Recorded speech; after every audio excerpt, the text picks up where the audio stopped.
Good evening, ladies and gents, and apologies of those of you that have been waiting. We've had a few slight technical issues this evening. First of all, Scotty having a little battery issue on the van, so I had to nip out and give him a little jump start. And then we turned the cameras on in the studio. It's all cold and they've all misted up. But yeah, we've managed to get them operational. So obviously the main purpose of our monthly live feed is to do a Q&A where you can get your questions answered by us. Anything carp fishing related, anything seasonal, anything about our recent releases, including the hook sharpening film that's not been out too long. So while I waffle on about what I've been up to in recent weeks, get those questions in, as many as you possibly can. So yeah, I've not done loads and loads of fishing since the last live feed. In fact, I think I've only been once, after the Road Lake trip to Gigantica in December. December, Gigantica Road Lake trip. I've not been again until we went to Mill Lodge. Now, Mill Lodge is somewhere that I've never been to before. Always sort of seen it on social media and wondered what it's all about. And obviously, as you can imagine, like glamping pods like they have there, I don't think business is booming in the winter months. You know, they do have people still going there, but I think they really are booked out through the warmer times, because it's a sort of, I would say it's a family sort of destination. You know, you get 2 bunk beds in your little wood cabin, a double bed, a TV, a PlayStation, lovely wooden decking, fire pit if you want it, all your food delivered, and obviously the hot tub that you always see people jumping in and out. Now, I didn't manage to get in the hot tub myself. I was a little bit paranoid that I'd be filming myself with my beer belly hanging out in God knows what temperature in the evening. So yeah, give that one a little swerve. But really nice little lake, and somewhere where you can get a few bites in the winter whilst being really, really comfy. Now, obviously, me and Ash, the cameraman, were inside the cabin together, and as warm as it was inside the cabin, when we did manage to get out and catch a fish and have to unhook it as such, it was very like the reality of it soon hit that 1 minute you're in a nice little cabin, it's all nice and warm, cushy, you're watching a bit of TV, or as we were watching the football on the laptop, and then you suddenly bust out into the cold and putting your hands in the water to touch wet, smelly fish. And it was really nice to be able to go back in and dry off and warm up really quickly. But it did sort of remind me why I don't do too much during the worst of the winter. Now, obviously, I always bang on about going when conditions are at their best, you know, like double figures, overcast, wind, rain, you know. And for as many years as I can remember, we've had what I would call relatively mild winters, like 10s, 12s, and that sort of stuff. Whereas this winter, I've not fished as much as I normally do for one reason or another, but I have noticed it's been a bit colder. I'm not saying it's been a freezing winter. The lakes haven't been frozen for weeks on end, hasn't been frosts all the time, but it definitely hasn't been that consistent milder weather that, you know, I've sort of become accustomed to. You know, for years and years on end, it seemed like the winters have been really, really mild, but this year it's not been, not like I say, not savagely cold, but certainly not a super mild winter either. But yeah, just going back to the Mill Lodge lake as itself, I think there's 200 odd carp in there, and as it always is the way on those lakes when there isn't too many coarse fish, you know, maggots or zigs at this time of year are always sort of the go-to if the fish are grubbing around on the bottom. A little mesh bag of them hooked on, a maggot hook bait, minimal baiting, or we didn't use zigs, but I've seen a lot on social media recently that people have been catching on zigs. What have you been out at all, Scott? What have you been up to? I've not been anywhere. No, you've not been anywhere. Not been anywhere. No, I don't. Like you say, it's just been horrible. Yeah, it has been horrible. Like I check the weather every single day, like here and over in France, and I'm like, come on, it's even colder in France. I'm just like, fish are getting caught where I've been looking at. Yeah. And I'm like, well, you know, like Gigantica, I'm not thinking about going Gigantica, but fish are coming out Gigantica. Like, there's fish coming out. It's just like... Yeah, you can catch them in the winter. You can catch carp. I always say like the best conditions to talk about it, but you can catch carp in any conditions if your location is bang on. You know, I've caught them when it's been like snowing and the snow's going into the lake and not melting. It's like turning into like, you know how you'd have a slush puppy. It looks like that. I've caught casting across like slush in the water, and they can't even straighten your line out, and I've had it go tight on easy, like really easy lakes. Yeah. So I know that they obviously feed less, but they're quite often balled up, and I always think when they are really balled up, they just, I don't know, maybe it's the shoulder pressure of if I don't eat it, he will and stuff. I think but it's not just about catching. Sometimes it's not that enjoyable, is it? No, when it's really cold, but we should be sitting there telling you, "Oh, get out! You can catch them, whatever the weather." But here's a question for you. So this is based on past experience. Say you've got like a large lake with no snags. Oh no! Say you've got a lake that's big open water, but you've also got snags around it. Do you think in this time of year the fish prefer to be in open water or in like the trees? Do you think they'll migrate to under the trees? Depends on the if the water's coloured, they'll feel more safe out in the open. And if depends how dense the trees are. Ultimately, what they want is cover. They want to feel safe because they know that they're cold-blooded. They're moving slower. They feel vulnerable. So they move out into the middle of lakes because that's the furthest point away from any sort of like land predators as such. But if there's massive overhanging trees around the edges, then they might just feel comfortable around the snags because they feel like they can escape predators in that same sort of way. Yeah, because I fished. There's a lake called Etang Negrelu. This is going back a long time, but it was snowing, going back to that slushy stuff that you get. It was early March. In March, obviously, you can get really cold weather. Yeah. This is down Limousin area of France, and it's a big lake, big open water, obviously. But there was an area where it was all tree lined, and the trees were overhanging.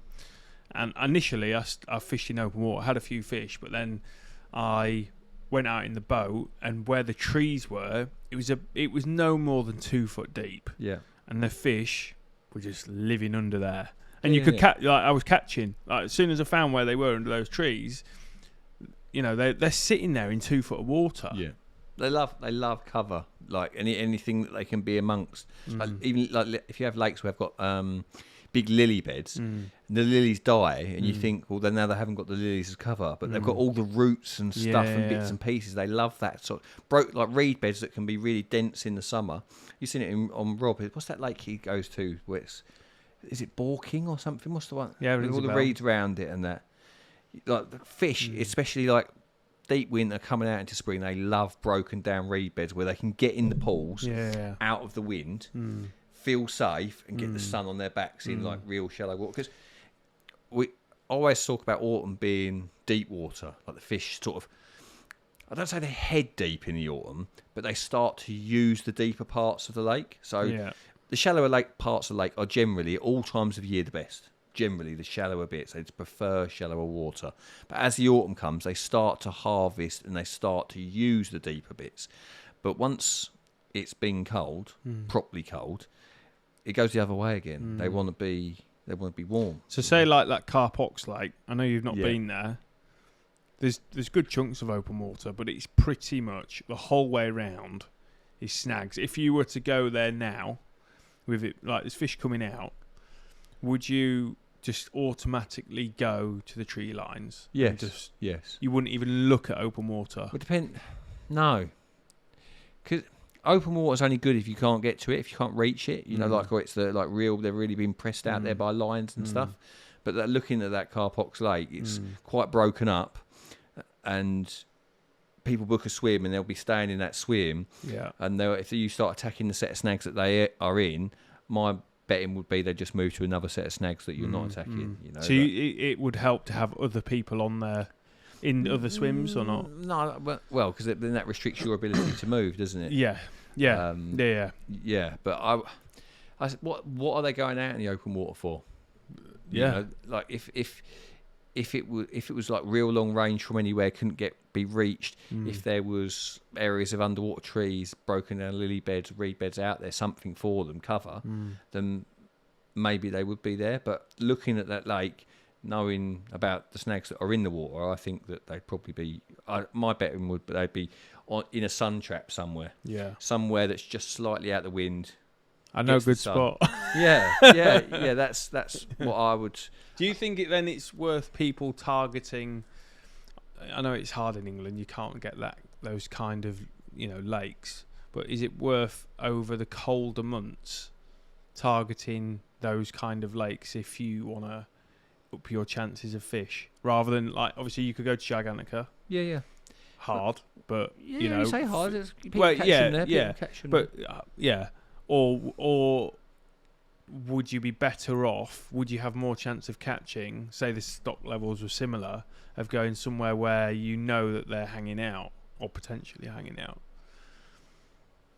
Yeah, if you know where these nests are, like quite often in the winter they'll have a set of snags that they really want to be in, or a dying weebid or something. There'll be something in certain lakes that they really, really like to be around, and they can be pressed out of there if the angling pressure is too much. But you'll notice they'll always come back there if that's where they really want to be. Like when I fished on Sutton at Hone in Kent in the winter, there was over the winter it sort of became apparent there was only sort of 3 parts of the lake that were even worth looking at, and it was not a big lake, but it had open water, and open water was not worth a toss. Like literally no one caught anything in open water. They were all caught round the edges, all caught round the dying lily beds and stuff. So yeah, I think once you get a handle on, people say, what do you do when in the winter when you don't see anything? Because quite often you don't see anything. Yeah. But if you know where they are, if you there are places, where they just keep like at Road Lake, they're always down that beach, that bunge, And I think when it's really cold, they like cover. I think that's now we're past Christmas, we're out of January into February, going to be going into March soon. I would be like, when the weather's rough, disgusting, as in you'd rather have the door shut than have the wind blowing in. It's hailing, sleeting, and that. Deep water in that sort of situation, deep 10, 12, that sort of stuff, when it's nasty. But on those days when you find yourself standing outside your bivvy thinking, quite nice out here, that's when the fish will be shallow. Yeah, and they're thinking the same. They're thinking the same, like zigs, around the islands, round the edges, the snags and whatnot. So yeah, it's there's no rules in carp fishing. No. But a lot of it, if you just apply simple logic, I always think there's only 5 real things that matter, and the rest, if you apply common sense to, then there's not really that much to it, really. Yeah, because if you can find those fish in an area and they frequent it a lot, it's game on. You're just going to keep catching. Exactly. You haven't even got to think about it.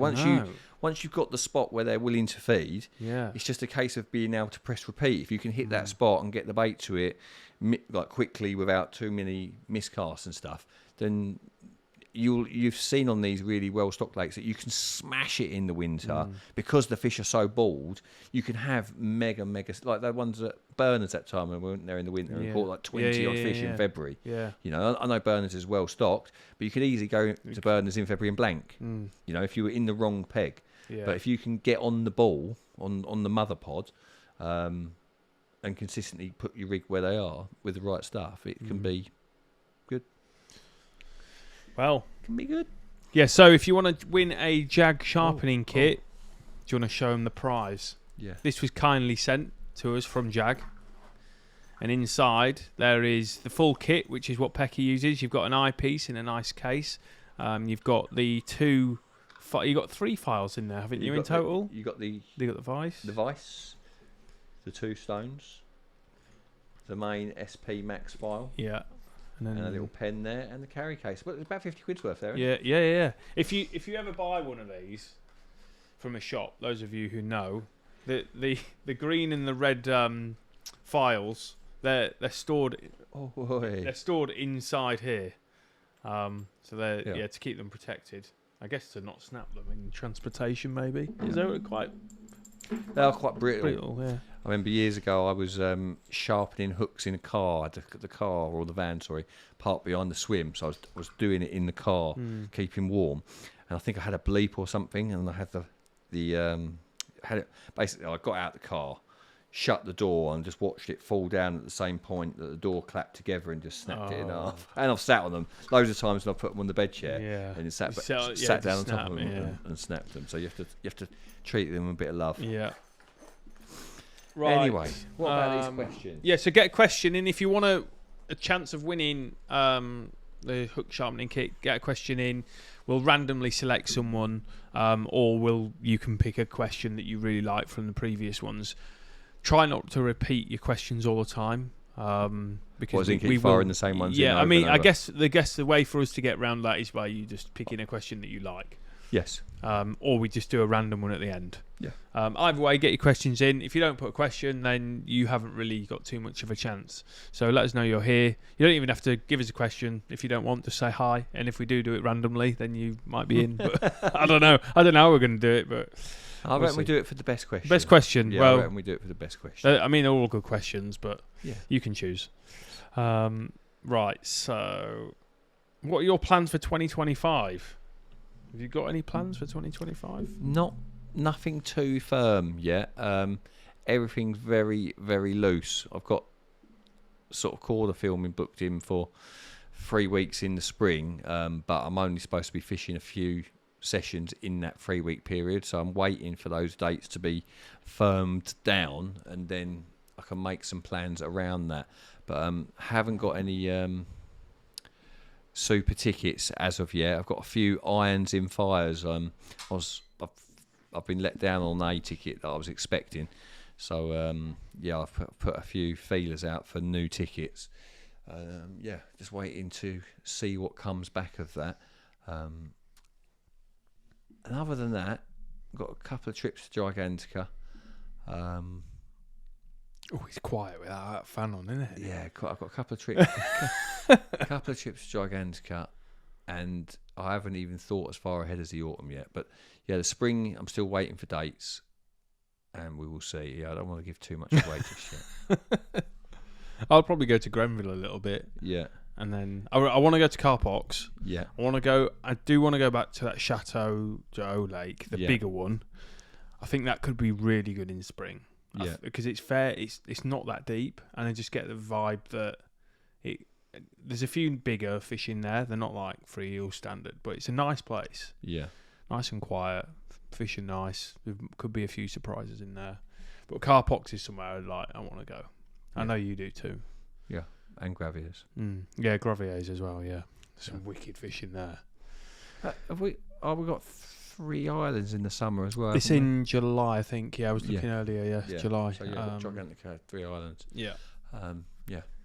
Right. Tim Bailey. Hi guys, going for my first trip using a boat in France. What are the key bits of kit I need to have for my trip? That follows on nicely from CarpFix. So boat fishing, essentials. It's always worth having the spanner that fits the nut that goes that holds the propeller on. Especially if it's your first trip, I wouldn't mind betting you're going to go through your lines and wipe it out, because most people do when they first start. Particularly if you're using floating braid and whatnot. So to have the spanner that you can take off that propeller. Having a spare propeller is also worth having, because if you snap your propeller or the pin that holds if you lose the pin that holds your propeller in place, you're in a whole world of trouble. So they're my instant top tips. Obviously you're going to need a life jacket. You're going to want oars in case your engine packs up. You're going to want, depending on the lake you're going to, an echo sounder is almost essential. If the water's coloured, then I think you need an echo sounder. Just for when you're approaching trees and stuff, there can be branches that are, especially in France and whatnot, when those coipus that chew trees down, they fall in the edge, and you can be going along the tree line. It all looks really nice, and you don't know that there's a massive fallen tree under the surface, whereas the echo sounder will show you exactly that. So you do want, it doesn't have to be a top of the range echo sounder, but you do want an echo sounder.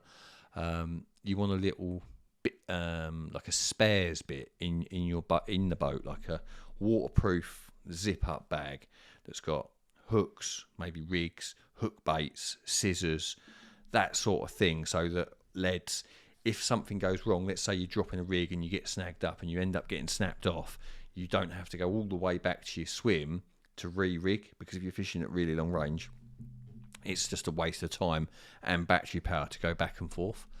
Trying to think what else. What about I've not been listening to the full conversation. What about the quick release for, like, if you get a bite or something? What for your boat? Yeah, for the bungee for the front or something. Yeah, if you've got your, sometimes people have the boat out in the water, don't they, on the storm pole or tied to a jetty, and then it is nice to have that. They're horse panic release clips, they're called. Yeah, they can be real handy. I got one off Amazon. You know, when I went use your motor. I just got one off Amazon. Yeah, was it those silver ones? Like, yeah, you just pull it. Yeah. They're real cheap. I got mine off eBay. I think it was like $7.50 for 2 of them. Yeah, that's it. Yeah. Horse panic relief clip if you've not got one of them. I'm trying to think what else you'd have in the boat. Definitely want scissors in the boat for 100%. If you get snagged up on someone else's line, if you get. What about a flare? Yeah, I don't know about all that. I'm joking. I think that's most most of the stuff covered. Cool. Ross, hello chaps, hope you're both well. I'm on a lake exclusive on Berners Hall first week in March. It's my first time. How would you approach? Also, Darrell, still ignoring the invite to come. Yeah, being invited to Berners, have you? Get a lot of invites. You're probably already busy in March anyway. I get a lot of invites. I get a lot of invites. Yeah, usually to swingers parties. I didn't mean that.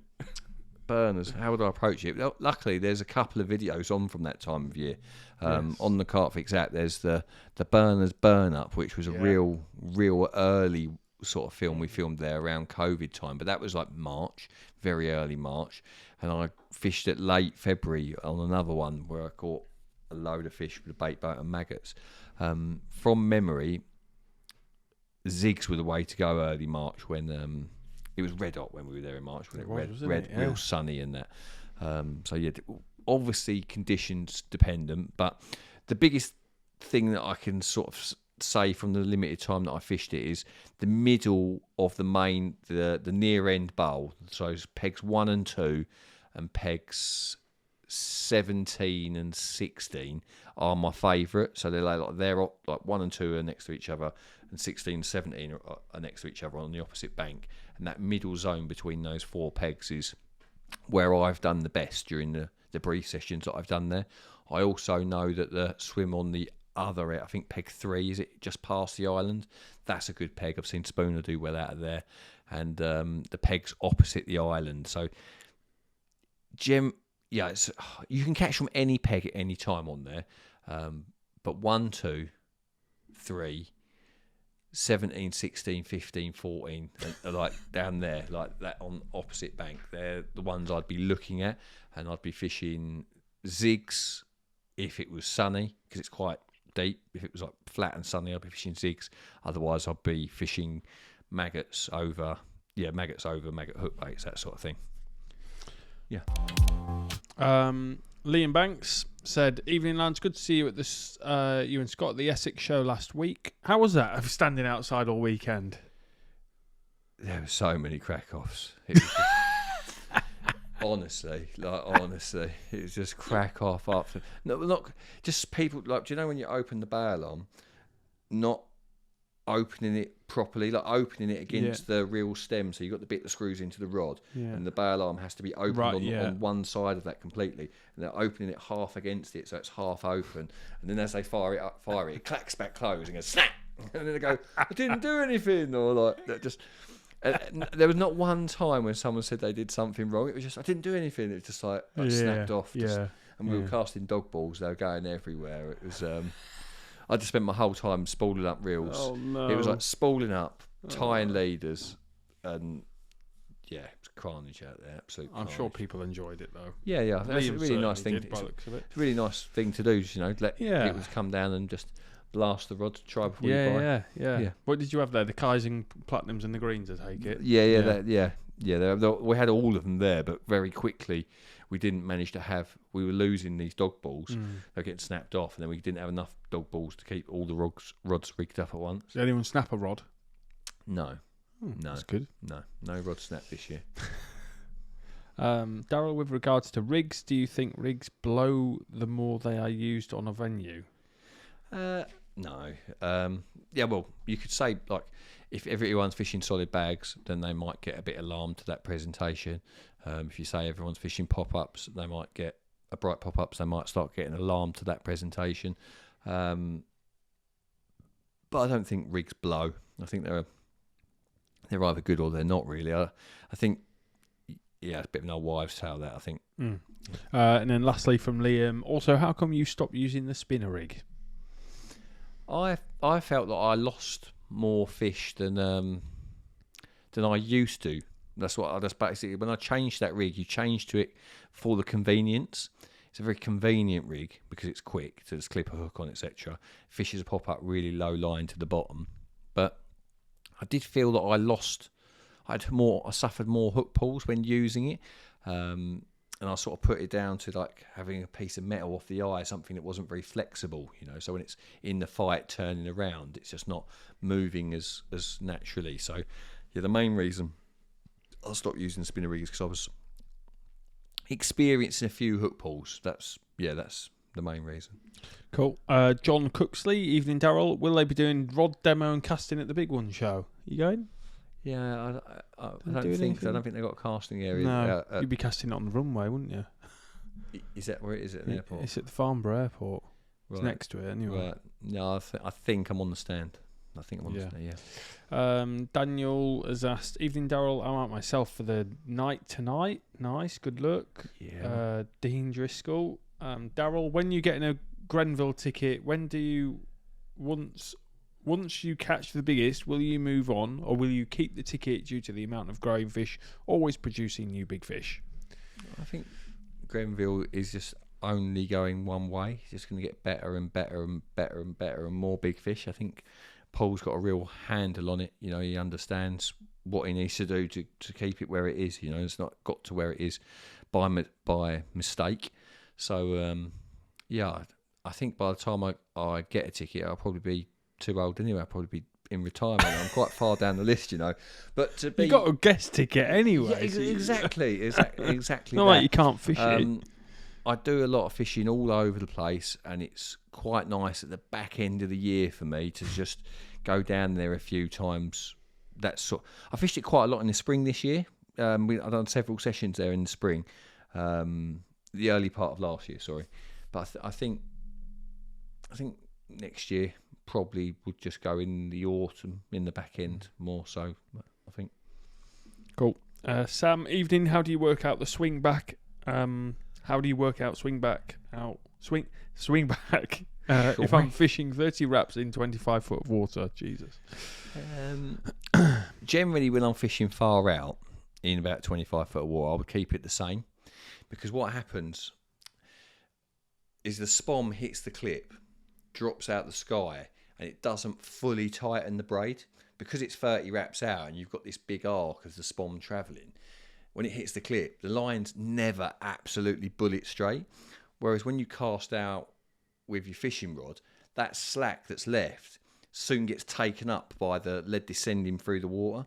So, I tend, when I'm at 20, like say Gigantica, for example, when I was fishing out there 33 wraps, I was fishing the spod rod exactly the same as the fishing rod. But when I'm fishing shorter range, say I was fishing under 20 wraps, I'd probably have a 6 foot shorter clip. My clip would be 6 foot shorter on the spod rod to the fishing rods in 25 foot.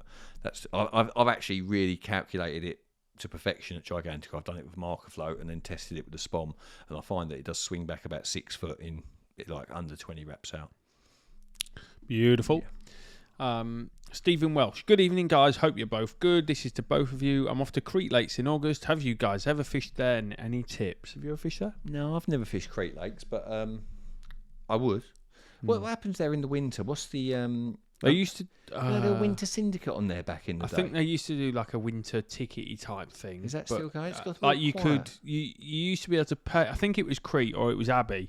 You used to be able to pay X amount and fish as much as you wanted. Abbey definitely had a winter ticket on it, but I thought Crete might as well. Not sure. I would honestly, like Rob Burgess is very receptive. Send him a message, and he'll give you some advice because he knows that place. Yeah. I don't know it. No, I've never been there, but I'd be open to going there in the winter for sure. Yeah. So I would personally send Rob a message. We should actually. He did say that we could go and. I think it was Crete. He said we potentially go and film there with him anyway. Yeah. We were going to do one of the matches. I think that was where the recent match was, wasn't it? Was it? Yeah, and he. I don't think he did any good. Right. But we didn't film it anyway. Right, James Chamberlain. Evening, lads. Going on a family holiday to Caister Lakes Lodges on Stork Lodge. Is it worth me getting a rod out in these cold conditions? If so, what bait recommendations, size and style? I assume it's similar to the place that you went to. So, yeah, I think like a small like golf ball sized bags of maggots are absolutely deadly. You know, if they're in the right place. And it's always worth putting the rod out. You know, always. I don't know the stocking level of this lake or how hard it is. You might tell me there's only 7 carp in there and it hasn't done one since September. If that's the case, then it's probably best not best not bother. But if it's been doing fish, then it's certainly worth getting the rod out. And if maggots are allowed and there aren't too many nuisance fish, then that's always how I'd start at this time of year. However, if there are lots of nuisance fish, you might be forced to use boilies. We have Gaz the jailer. Yeah. I met him at the show. Oh, did you meet him? Not that I know. Do you know why he's called Gaz the jailer? Why? Because he works in prison. Right, okay. Right. There you go. Yeah. I just remembered. Ross, evening. Going to France end of June. Lake has got a decent stock, but there is pest fish, bream, catfish, but no crayfish. Would you say straight boilie and tigers? Sorry, can you read that again? Yep. Going to France at the end of June. Lake has got a decent stock, but there are pest fish, bream, catfish, but no crayfish. Would you say straight boilie and tigers? Yes. Yeah. There you go. Yeah. If tigers are allowed, if you go in there in the summer, tigers are one of. People always think of them as an alternative bait. They're often my first choice. If everyone has got their like favourite boilie and whatnot, I think tigers are massively under sort of appreciated. I've said it for a long time on CarpFix, and high summer, especially when there's lots of bream about there, just a brilliant bait. Like really, really one of my favourites. Not only do they crunch and make loads of noise under the water, they're just different. You know, if everyone's using boilies, then they're just a completely different sort of bait. I just thought, if Free Eels has got the crayfish in the numbers that they had in July, are you looking forward to doing the same again? Well, you have to see what they say. You know, we had permission to use. Well, that's true. I certainly wouldn't want to spawn that out there in that weather. You know, even like we were putting out like, I wouldn't even like to say like 30, 40, 50 kilos of bait at a time. Like I wouldn't want to spawn more than 10 kilos out in a day at that range. You know, because my back would just be, after 2 days, my back would be interesting to see what happens. Yeah. See how the numbers go. Zigga Zigman. Evening. What would proportions would be for a multi-combi rig if you're using bigger hooks, size 2 to 4? Opinion on the shot of the hook. So if you're using a bigger hook, size 2 to 4, would you change anything on the multi-combi? I have a slightly longer braided section. So normally it's 3.5 centimetres with a size 6. And I would go to like 4 to 4.5 centimetres, depending on how long your kicker is. But yeah, I would keep the boom the same. I would use a longer kicker for the bigger hook, and I'd use a slightly longer braided section, 4 to 4.5 centimetres long. Cool. Matt Frost, very new to the carp scene and been using the combi multi-rig, but how do you bed down the Palomar knot without it slipping and making the braid section too long? Is there a trick or is it practice? We don't use a Palomar knot for a start. It's the Albright knot, and there's a real in-depth video, Peckers Teckers on CarpFix, and basically I measure it on my rig safe a centimetre shorter than what I want it. So if I want 3.5 centimetres, I start at 2.5. I wrap it really, really tightly so that there isn't like loads of slack in my winds around the fluorocarbon, and I'll make it as tight as possible before I pull it tight so that it doesn't end up loads of slack pulling through. And it is just practice. Once you've mastered it, when I'm doing mine, I very rarely get it wrong and have to retie it. So watch the Peckers Teckers video. Do your turns as tight as possible, and it should slip about 10 mil longer than your starting position. Cool. Bond. That's their name, Bond. James Bond. Darrell, will you ever do a CarpFix film on Lac d'Orient when your ban is lifted? Or do you want to keep the Orient for your own personal fishing? Yeah, that's why I've never been there with a camera. I don't mind talking about it, but basically, you go there with a video camera, with a drone, and you show where you are. The person that watches that video just goes to that spot as their starting call. And people can't help but go to where other people are fishing if it's been doing fish. So yeah, I wouldn't want to draw people to the spots that I fish to turn up there and find people fishing there. That would obviously, I'd be killing it for myself. But I happily share information with people that are there doing it. You know, if there's people fishing there and they've caught fish, so without me helping them, then I'm happy to trade. But if there's like people that just want to go there and fish off the back of your information, then I'm very stiff-lipped. It's I don't give it out willy-nilly. You know, it's either a trade or there's no chat. Aaron Thundo.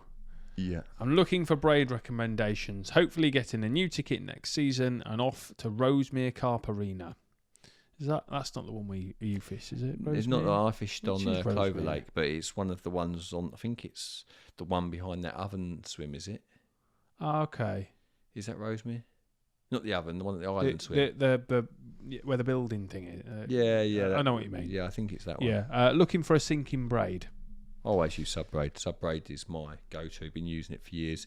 The only time I wouldn't use sub-braid if there's a lot of snags between where you're fishing and the rod, because it sinks so well, it will sink down into anything that's like along the bottom between you and it. So as long as it's not too snaggy between you and where you're fishing, sub-braid is brilliant. Stays down, really robust, coarse. Yeah, brilliant stuff. Ward, hello both. New member here. Hi. Question for Darrell. Can you explain when would you use your when I can't get my words out tonight. When would you use your combi multi-rig, and when do you use for both pop-ups, wafter and bottom baits? Right. So I only use the combi multi-rig for wafters, and I use the combi multi-rig when I'm confident that the lake bed is clear. So whether it be hard mud, softish mud, gravel, sand,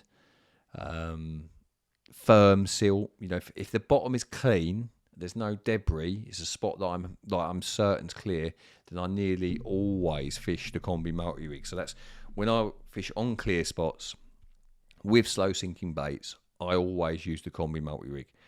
Now, one of the other rigs that I use is the stiff hinge rig. Now, sometimes when I want to fish a pop-up on a clear spot, I will use a stiff hinge rig. I would much rather use a pop-up on a stiff hinge rig than on the combi multi-rig. I just feel that pop-ups on the combi multi-rig just don't quite sit as nice as I'd like them to. I really prefer the curved section of a stiff hinge rig. I also fish the stiff hinge rig when the lake bed is a bit patchy, when I can get drops, but I wind in a little bit of debris, bit of weed. So if the bottom isn't perfectly clear, I quite often fish a stiff hinge rig in that situation. And they're those two rigs cover, I would say, 90% of my fishing. So clear lake bed, combi multi-rig, slightly patchy, weedy, then I'll fish the stiff hinge rig. And the only other rigs that I ever really mess around with are zigs, and obviously they're quite I use them quite loosely. And the other rig will be the very occasional solid bag. So that's one of the top tips that I could give anyone, like for new people starting carp fishing. There's so much information coming from so many different people. You just feel like you want to try a bit of this, you want to try a bit of that. You think the newest wonder rig's going to change your session, when in all honesty, they are just tools rigs. And if you can just get a handful of them in your locker that suit certain situations, then you can stop thinking about your rigs. And the moment that you're not thinking about your rigs, you can concentrate on the fishing. And I think that's where so many people in the early stages of carp fishing go wrong, is they're constantly chopping and changing rigs, never building any confidence in anything, and never really getting the feel for how things best work. So yeah, that'd be my top tip. Just find a few rigs, a handful, less than that, a couple of free rigs that suit a variety of situations, master them, and then just stick to them. Very good advice. Tom has asked, hi guys, what bivvy do you both use and bed chair? Scott's got a run over Labrador. It's not the best looking bivvy in the world, I'll be honest. Have you bent the poles on it, or is that how it is? I've got a Tempest. I've got a I can't remember which one it is. A smallish Tempest. You used to have the tall one, 100T or something, wasn't it? Yeah, I used to have the 100T, which was made out of the nylon material. That went faded, yeah. Yeah, but everyone seems to think that everyone goes for the expensive one. Yeah. But I've got the expensive one now, not the quick joint one, but I prefer I like the nylon one for how bright it is inside. Do you know when you're doing stuff, you can see inside, whereas the deer one, it's like dark in there. Set that Frontier, same. It's like yeah. It's like it's night time. Yeah. When it's midday. Yeah, it's black in there, which is good if you want to sleep in. Yeah. But, I think that design of bivvy is the best. That Tempest, or what is it, Fox Frontier you've got? Fox Frontier, yeah. Yeah, I like that shape of bivvy. I think brollies are good, but I'm not into like dome tents. And I wonder if anyone will ever make a bivvy that the where you normally put a bivvy light or something, like that top part you could have as a clear perspex. Maybe. No one's ever done that, have those they? clear plastics that you get on bivvy doors, they end up crinkled, don't they? You Yeah. can never really see anything. Yeah, just let a bit of light in there, I don't know. Yeah, maybe. The one thing that I would love to see in tackle, I would like to see a higher bed chair. I would much prefer to sit at like my legs at 90 degrees, so my legs are like that rather than my knees being higher than my hips. And I always find when you're sitting on bed chairs, they're closest to the floor. And I don't know, why is that? I put my bed chair to the highest point as well. Yeah, it makes everything feel a bit more when you want to get up. Well, speak to Dan, when he brings out a bed chair, he can... Yeah, I would love to see a bed chair that's taller, almost double the height of most bed chairs, like camping chairs, like camping beds. You can get hard camping not as beds. high as this table. No, but like I don't want my legs hanging freely. Yeah, but I don't want my knees higher than my hips. Yeah, I'd like to sit on it level. Yeah. I think that would make a lot of difference in my bivvy. You have loads of room underneath then as well. Yeah. Well, that's why I put mine really high, so I can put all my stuff underneath. Yeah. Anyway, we've got one from. It didn't really ask a question, but Mark has said, "Are spods, not spoms, flying backleads gone out of fashion?" I mean, flying backleads have gone out of fashion for sure. And have spods and spoms. Spoms are, everyone's spomming. The reason spoms are so popular is because bait doesn't fall out the back. That's the biggest thing with the spom, isn't it? Bait doesn't fall out the back. But I do think that spods, if you're fishing close, not that I carry spods for this reason, but if you're fishing close in, they are so much more subtler. Like, do you know when they land? Yeah, like because they land on their side and the water rushes through them, so they don't slap in the same way. Yeah, like big spoms, I always use the big spom. They do sound like at times rat traps hitting the water. They go off with a massive clack. Yeah. Some lakes, the fish are attracted to it, don't get me wrong, but I do think that spods are more subtle, and if you're fishing at short range, they can be an edge. But I don't carry. No. I mean, not many people do. No. Richard, hi guys, good to be back on CarpFix. Oh, nice of you to rejoin us. Going to Norton Disney tomorrow. Good luck. Yeah. Let us know how you get on, because I want to go out next week. Yeah. Zigmund, what do you do if you do not see the fish? What about tactic of recasting, for example, every hour or moving a lot? I don't recast every hour. It's not something that I would do. I would definitely change swim though. If I was fishing in the swim and I had no inclination that the fish were there, I hadn't seen any signs, hadn't had any liners, the swim hadn't been in form or something, I often think that, sometimes if you've got no reason to stay, then a change, you think of all the other swims on the lake, there might be something going on in one of them that's, I remember Dave Lane saying to me once, it was quite a very basic description of you're doing 48 hours in the winter. If you've done 24 hours in a peg, you're not seeing anything.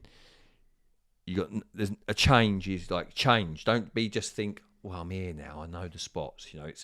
That's a very easy trap, lazy trap to just, I can just pop them. You go for a walk round, you haven't seen anything, and you just pop them back out to the same spots and don't catch anything. If you've not had any inclination, no signs, then you can't get. You can only get better by moving. Cool. Jason Etheridge, hello all. First time watching this live. Got a few members on. Maybe that hook sharpener brought them in. Oh, you put the old 7-day free trial. Well, that's been on for a little while now. Just over since Christmas.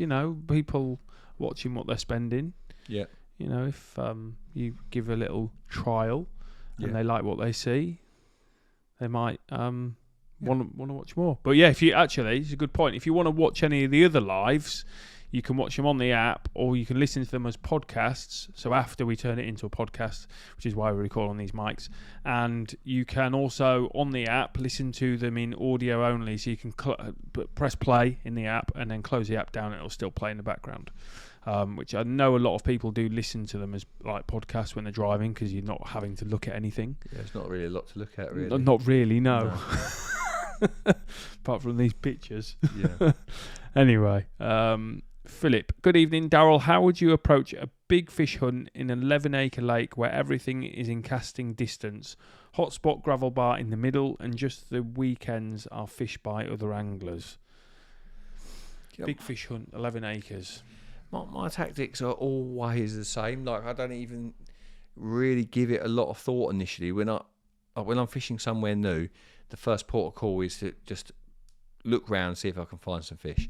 If I don't see some fish, pick somewhere central or somewhere that looks like it might hold fish. If you've got an obvious feature like a massive reed bed or an island or overhanging trees, if I haven't seen fish, I pick something that looks obvious, and then I give it a go. And then if I see something, I move immediately to it. And if I don't see anything, then I'll just try somewhere else. And then once I've fished it a few times and I've seen fish, I maybe caught fish a few times, then I start to use these points of these areas that I found, these places that I've caught from. They're starting points. But starting points are good, but there's nothing more important or better than seeing fish, finding a nice spot close by, and getting your rods out onto that spot. That's a great feeling when you find fish, find a nice spot. You've ticked the boxes. That's all I'm ever trying to do when I'm fishing is see fish and get my rig on the nicest spot as close to it as possible. And I know that sounds really, really basic, but that's what I do. I go to a lake, see fish, put them on the spot. I either catch or I don't. And if the fish move off, then I do the same in the next swim when I find them. That's all I'm trying to do. Very, very, very simple. And just take notes of the spots that you've catching from, take notes of the spots that you plumb, and then that will leave you better suited for when you arrive in that swim next time when the fish are there. Cool. Kyle has asked, do you think that older carp feed off the edge of the gravel spot on the silt, for instance, or are they than they would on more than they would on the gravel? I think every lake's different.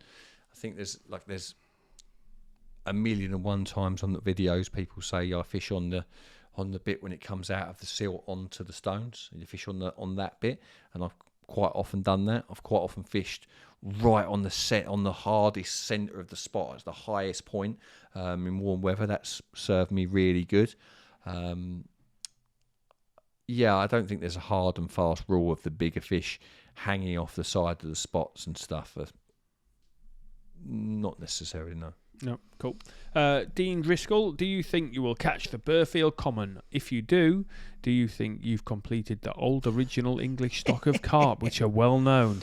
Is your target abroad the big common at Big G?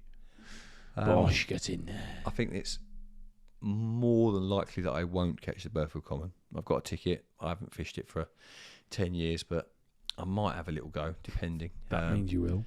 Well, no, I might, but it's very, very difficult to catch that fish. Very difficult. So it's very old as well. Hasn't been caught for 3 years, so chances are I won't catch it. It's still alive? Well, hopefully.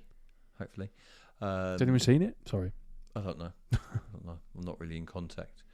The big common in Gigantica, that immaculate common, is arguably even more difficult to catch, which is quite a bold statement. You know, everyone thinks, the Burfield Common's difficult to catch because you can't fish all of the lake. It's obviously quite a wary carp. But Gigantica, you have to go in a draw. You have to pay £800 a week to fish there, to go in a draw, take whatever swims left, and it gets caught every 2 years or so, similar to the Burfield Common. I think, and you can fish most of Gigantica. You can put lines in like 99% or 90% of it. I think that's you think, for example, Dan's owned that lake since 2008, probably caught, I reckon probably if you counted up his sessions, must have caught more than 1,000 carp out there and not caught it. I've not caught it. Dovey's not caught it. Spooner's not caught it. We've all been there loads of times. I was lucky enough to see it on the bank in end of August, I think it was. Incredible. It blows my mind that a carp can live. Like, I can understand why the Burfield Common doesn't get caught. I completely understand that because of the way the lake is laid out. I can understand that it's difficult to catch that carp. But on a lake like Gigantica, where you can fish 90% of it, and it's got every single swim taken every single day of the week, and it doesn't get caught for 2 years in a row. When you read on the website, you've got swims like Baxter's Hull and the beach, and it says these swims are a favourite haunt of the Immaculate Common. But what you've got to think is 52 people fish them each year, right? 52. And then you've got 2 years between catches, so it's 100, but you've got two swims, so it's 200. So it's like, if it gets caught from those two swims, which it doesn't always every time, it's 200 to 1 if you're in those two swims. And that's not including if it gets, because it got caught when I was there, it got caught on the other side of the lake, so it might get caught elsewhere. Yeah. So it's super, super, super rare, man. And I think it's nice when the biggest fish in the lake is like that, because a lot of the time I tend to target fish that come out 3, 4, 5 times a season. What I wouldn't call that a mud carp, but if you fish pressured lakes, you get friendly carp that like bait, and they'll come out 3, 4, 5 times a season. And in that situation, I always feel like I'm going to catch it, because if it hasn't been caught before I get there, it's a friend, it likes bait, then you can target that fish. And if it does come out before your trip or during your trip, then you can have it again later in the year. You can always, those fish are what I call catchable, whereas the ones that are coming out 2 years between captures, I've caught fish like that plenty of times in my life, like lots of times I've done that. But I wouldn't, by design, generally target those ones, because I just feel that life's too short, and I wouldn't want to be on the same lake having caught everything in there to the point where I've caught everything 5 times and I'm just waiting for that one capture. I'd get bored. Yeah. Franz has asked, sorry for my writing. I'm from Holland. No Hi. problem. Loan. I think that's how you pronounce it. Loan. I'm not going to pronounce his surname. Apologies. Hand sharpened or out of the bag sharp? I mean, we know this one. I always sharpen my hooks. I think yes, it's probably 1 in 1,000 hooks that I take from the packet that I'll use straight. Yeah. I always give them a little tickle. Yeah, a little tickle. Moving on to the hook sharpening. Neil Graves, good evening both. Great video on hook sharpening. As you now just touch up, if there is a slight burring, does that mean if there is no burr, you wouldn't sharpen? Would you no longer use Kamakuras? I tend not to use Kamakuras. I tend not to. I sometimes have fished them recently with pop-ups, but still, going back to the first part of the question, when you say there's no burrs, I do still sharpen because I think I can make the tops on them finer than they are. So I do sharpen even the ones that don't have any burrs on. But I don't use Kamakuras because I feel that they're obviously degenerating in the water because you've taken so much coating off. You've got bare steel in the water, so it's rusting underwater, corroding, regardless of whether you've applied anything. And I prefer the Teflon coating to be on more of the point, for that not to be happening. And I just touch the very, very end now. Cool. Yeah. Spencer has asked, what's your opinions on the current level of carp sizes and growth in the UK, and where do you see it going in terms of record? It hasn't really changed, has it? No, not really. If you think... What is the record? 68. 68. Yeah, but if you think, when I was fishing at Conningbrook, that fish came through, and it was 65 to 68 pound then, right? So I was fishing there in 2007, and I think it went up to, I think it was the couple of years after that when it got to its biggest weight, 67 I think it went to. Let's say that was 2010. We're 15 years down the line now, and there's nothing bigger. I know they've got those what's that lake near Grenville with the massive ones, Captain Jack and all that. Oh, those Israeli strain ones, Hom Fen. Like that. They've obviously gone a little bit bigger. I think they've gone to 70 pounds in there, but they seem to be the biggest fish in England at the moment. Seem to be around that high 60s. That seems to be the ceiling. I do think a UK 70s are more of them in the future are possible, but I don't think there'll ever be loads because 60s are still rare now. I think. Steve Hurst, hey up lads. Just rejoined a syndicate on small intimate lake that's an average depth of 6 to 7 foot deep. Canadian pondweed grows to within 2 foot of the surface. The carp often cruise between the surface and the top of the weed. Is there a way of presenting something like a chod on top of the weed to catch these cruisers? That is exactly what I'd be doing. Yeah. He's answered his own question. Read me again. The whole thing? Yeah. Hey up, lads. Hey up, lad. Just rejoined a syndicate on a small intimate lake that's an average depth of 6 to 7 foot deep. Canadian pondweed grows to within 2 foot of the surface. The carp often cruise between the surface and the top of the weed. Is there a way to present something like a chod rig on top of the weed to catch these cruisers? And sorry, how deep did he say the water was? 6 to 7 foot. 6 to 7 foot. Well, the flying or running chod rig would be the go-to in that situation with a foam nugget on it. So you'd have your chod, so your lead, you'd have your bead about 6 inches up, something like that, and then you'd have another bead. If it's like 6-7 foot deep, you really want the bead up there like 8 foot up the line. So you're gonna have to cast with a really long drop. If you haven't got a cast far, you said it's a small lake, so like casting with a really long drop with a top bead. And if you put a foam nugget on the hook, that will really help for it to be forced back up the line. And when you let it go into the water, you don't be doing that pull back trying to feel your lead down. You're literally going to stop it as it's coming out the sky, try and get just the right range, and you want the lead to hit the water and the rig to stay up at the top bead rather than fly down. And then be really careful when you're tightening your line. You're not you're not yanking it about, moving it, because you want that just to lay on top. And fish feel very incredibly safe feeding on top of weed, because they're used to being fished for in the clear spots. So zig rigs can work, but obviously if it's thick weed, you're going to have to use beefed up tackle. Maybe use 15-pound hook links and whatnot. But yeah, I think a chod rig with a really high stop bead would be what I'd start with. Is there a particular line that you would use or not use? No. Anything? No, it wouldn't really. You want quite a thick, strong line, because obviously you're fishing in heavy weed and you're going to have the hook link running up and down the line. Mm-hmm. So I wouldn't be messing around with no 10-pound main line. I'd be fishing heavy line. Yeah. With the chod rig on it and a foam nugget, and you really want to make sure when you see it land on the water that you can see that the lead lands miles away from the rig. You don't want to be stopping it and then the rig firing back down towards the lead. So it's a bit of an art. It's like you're laying it in, laying it on top. Yeah. Rose, hi lads, I'm off to Clover Lake in September in Dead Tree Swim. Any advice?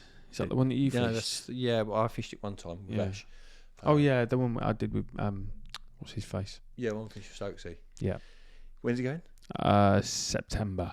Thing is, I've only ever fished. No, that's a lie. Actually, I was going to say I fished it in spring with Stokesy, and then I fished it in the summer with Ash. Now, I've never seen it weedy, like big weed beds out in the middle, but I've heard when it's really weedy in the middle, the fish go out into the middle, and you have to find the little clear spots around the weed, or in the weed. You see little holes in the weed. You put your rig in there, etc. And if that's the case, then you'll catch them out in open water. But when there's no weed, they tend to be really tight to the margins under the trees and whatnot. So, it will depend. If there's weed, they'll probably be out in the middle, in the weed, around the weed. If there isn't weed, then they'll be tight under the trees and whatnot. Cool. Peter Hans, when is fishing on top of weed better than fishing a clear spot in the weed? My normal go-to is to try and find clear spots around the weed. So you're fishing close to weed beds on clear spots or feeding spots that the fish have created. But there are times when these spots become completely overfished and the fish won't drop down onto them, just like the question before where he's talking about fishing on top of the weed. Now, it's not something that I've done a lot of. I've not fished on top of weed loads of times. It's not something that I do all the time. But if the situation calls for it, if I'm fishing on the clear spot and I'm getting ignored and I can see them continually ghosting over weed, the general thing that will make me do it is if it's not too deep. If the water is 10 foot deep, then that top bead needs to be so high up the line to guarantee that you're on the top of it.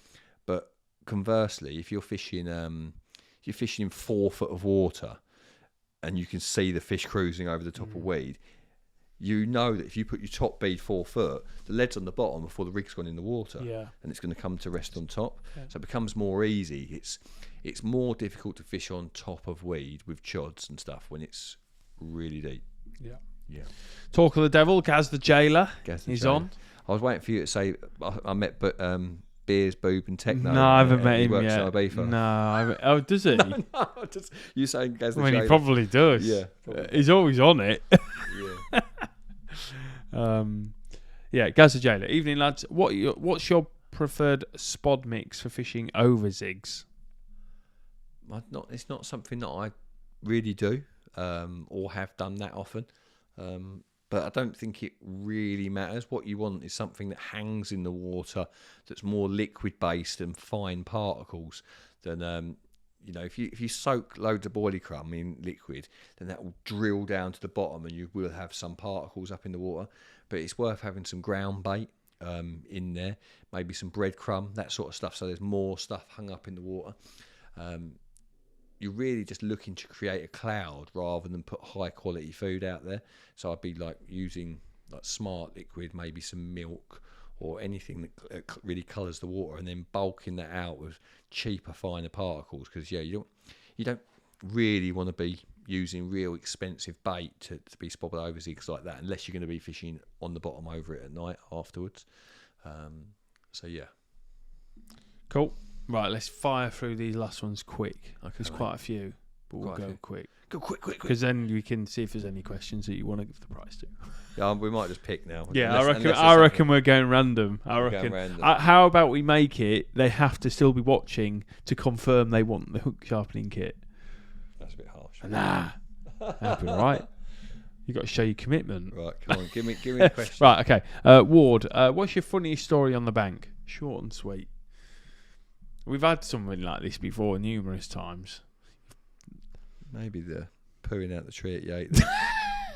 That was a good one. Yeah, I didn't actually do it. But maybe just go and watch the Big Carp story at Yateley.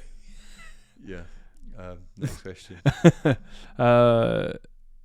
Douglas Coles. Darrell, are you going to be at the big one? Yes. Already done that one. Are you there both days? Yeah. Aaron Thunder. Would you choose braid over contour, the fishing's all catapult range? So braid over contour, catapult, like close in. Probably fish contour. Yeah. It's clear. I do like when I'm playing fish at short range. It can be a bit scary on braid. It's quite nice to have a little bit of stretch. It makes you feel a bit safer. Cool. Jordan, evening fellas. What are your thoughts on tech in carp fishing? Would you adopt it? Yeah, I'm all for it now. Yeah. I was different when I was younger. I was like, yeah, if you can't cast there, you shouldn't fish there. You know, I hate drones. But like, what bamboozles me is like you have a baiting spoon, right? And that people say that's cool, that's all right. There's no difference with bait boat. One uses batteries and one doesn't. So yeah, I can see why people don't like tech, but yeah, I'm all cool with it. Yeah, I'm like, give me everything. Yeah, me too. Like you live once, you're there to. Everyone goes to catch your fun. Yeah. People are so caught up in it's like he's got an unfair advantage over me. He's cheating or whatever else. So bring on the drones and the boats and the echo sounders. It ain't cheating if you ain't competing, and I'm not competing with no one. Right, hold on. I've lost where I am. Got excited. Give me the drone. Yeah, give me the drone. Hi both. This is from James. Darrell, I've seen in your recent videos that you're using an anti-tangle sleeve. Have you made your mind up now? As I recall, you had reservations and flipped back to the size 8 ring swivel. Yeah, I've been using it again. It's really when you change more than one thing at a time, and then you experience hook pulls or something similar, then you don't know what caused it. So, for example, I was using an anti-tangle sleeve whilst shortening my rig down, whilst using a longer kicker, whilst fishing plastic hook baits over mass particles and experiencing a few hook pulls and thinking, is it because I'm fishing over mass particle approach? Is it because I'm fishing plastic hook bait that they're sucking in by mistake? Is it because I've got a longer kicker on? Is it because my rig's a bit shorter? Is it because I've got an anti-tangle sleeve? And the truth is, when you've changed that many things, how are you going to know which one of those is causing the problems? So, I've gone back to the 5-inch boom, 3.5 centimetre loop, exactly how I fish it. But I am using the anti-tangle sleeve a little bit more, and I do like it. I do like it. It's coming in. And I do think if you're going to use that anti-tangle sleeve, you can then start using putty around the Albright knot as well. Because I do think with the ring swivel and putty, a few tangles start to creep in because you've got that extra bit of weight away from the hook. You've got these two weights fighting against each other. You've got the putty and the hook bait rather than just the weight of the bait on the end of the rig. So I think if you want to use putty on the Albright knot, I think you should definitely use the anti-tangle sleeve. Cool. Kieran. Hi guys, Darrell. The Corda loops and booms, how do they compare to the multi-combi rig? Never use the loops and booms. It's a similar system in that you only need to change the end, but I've not used it. But it's a similar thing where you basically have to tie a knotless knot section to change the braided section each time. It's a similar concept. Ben Tester. Hi guys, Darrell got your book for Christmas. Belter present. Is there something in the weight of it, or is it just a good quality book? Have you hidden gold in there? Quite heavy, isn't it? Yeah. It's like a lot of ink and a lot of paper. Yeah. You must have chose a premium heavyweight paper. Well, I think you do when you. I think a lot of books have always gone for like 30 quids. the book market is dying off. I think they're less popular than they were back in the day because the people used to buy fishing books for the information, and obviously the information is now available in digital formats, you know, on the internet and whatnot. And I think there might be a market for books at a cheaper price point, because 30, 35 quid for a book is a lot of money. I get that. And I think if you made it paperback and ordered enough of them, you could probably get the price down to 15 quid. Like you could probably be selling them for 15 quid and still make some money. Yeah. And I'm wondering if, obviously you'd be more busy, like shifting them about, but I think you and make them on more lightweight paper as well. I think there's definitely scope for that. For people that just want to read it once but are not going to collect it, kind of thing. Yeah, I get a lot of people message me saying, when's it going to be on, what's those?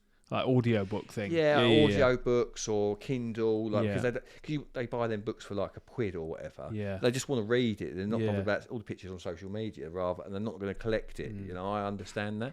But I think you could do them for 10, 15 quid if you've done them paper cover and on cheaper paper. Yeah. Yeah, well, maybe it gives you an idea, something. Yeah. John Riley, what shock leader is best for the spod rod? £30 armour cord. Like £30 armour cord is what I use. It comes on a 20-metre spool. But if you're on a budget, I would just buy a 50-metre spool, not 50-metre, a 300-metre spool of £50 braid. So you could be Whiplash, it could be Bass Pro, anything like that. You usually cost 30 quid. You get 300 metres for 30 quid, and you're going to use 8 metres at a time, 6 metres at a time. No, not even that. I use 2 rod lengths. I put 24 foot on. I go 4 times 6 foot like that, and that's what I put on. But you go through a spool of armour cord quite quickly like that. So if you are on a budget, £30 one-off spend on a £50 Bass Pro or Whiplash, and you'll have leader for life. Cool. Leader for life. Yeah, leader for life.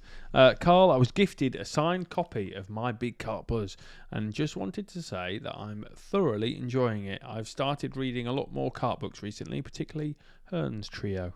Yeah. Very good. There you go. Chris Askew, I'm surprised Corda haven't brought out a bivvy. Wow, watch this space. They probably will. I think they're going to go into everything. Yeah, eventually. They have to. Like, as a business, you have to do that. Like, you can't just stop.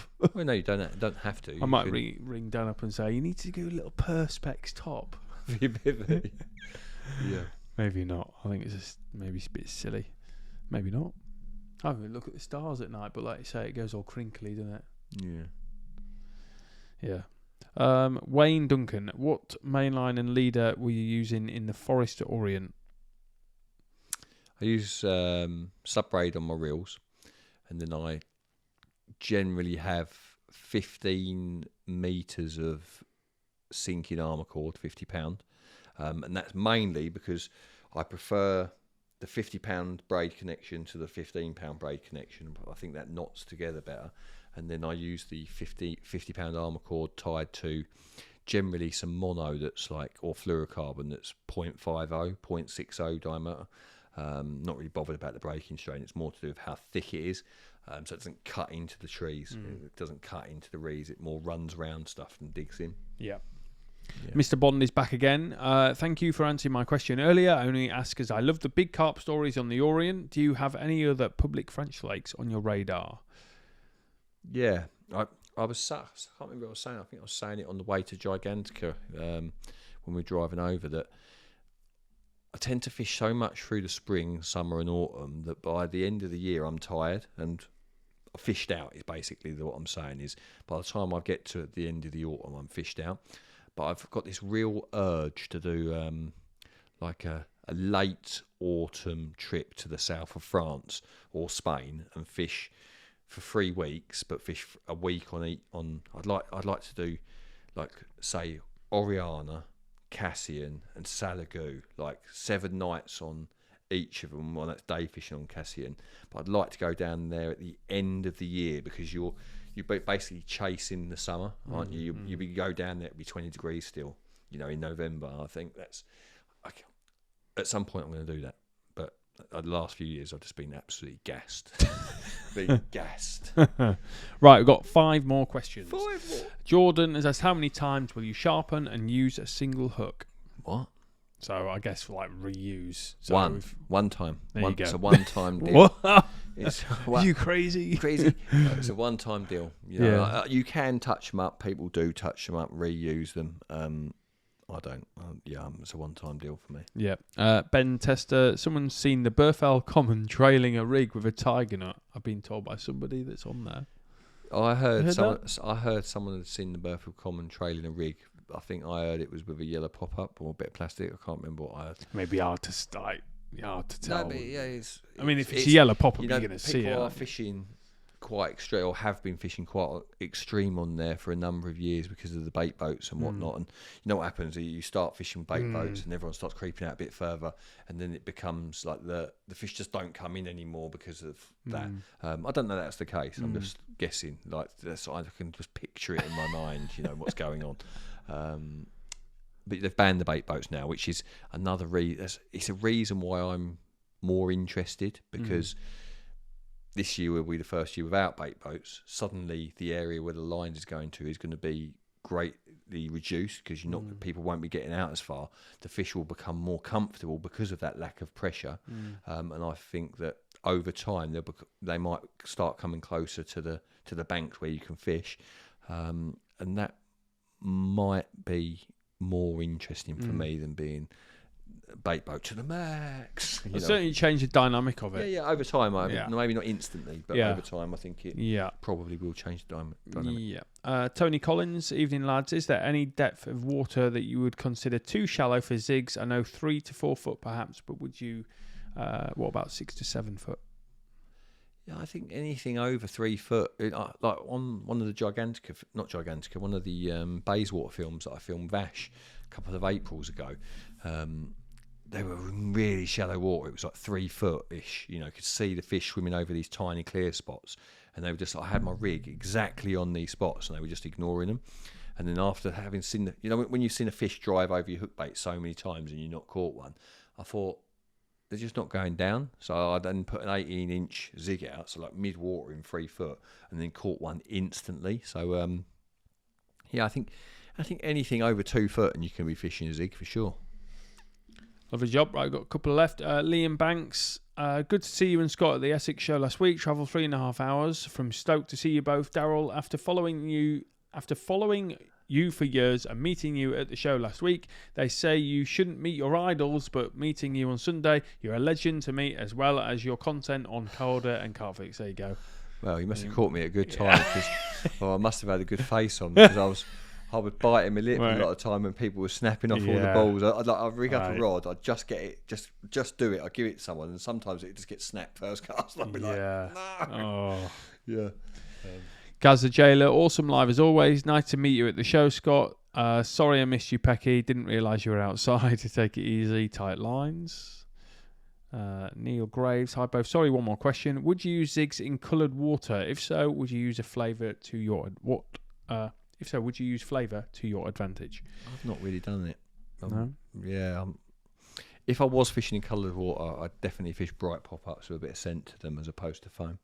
Or maybe some foam soaked in goo, but it'd be bright. If I was fishing in coloured water, I'd want something that stands out. Yeah. Preferred boilie size from Zigga Zigman, last question.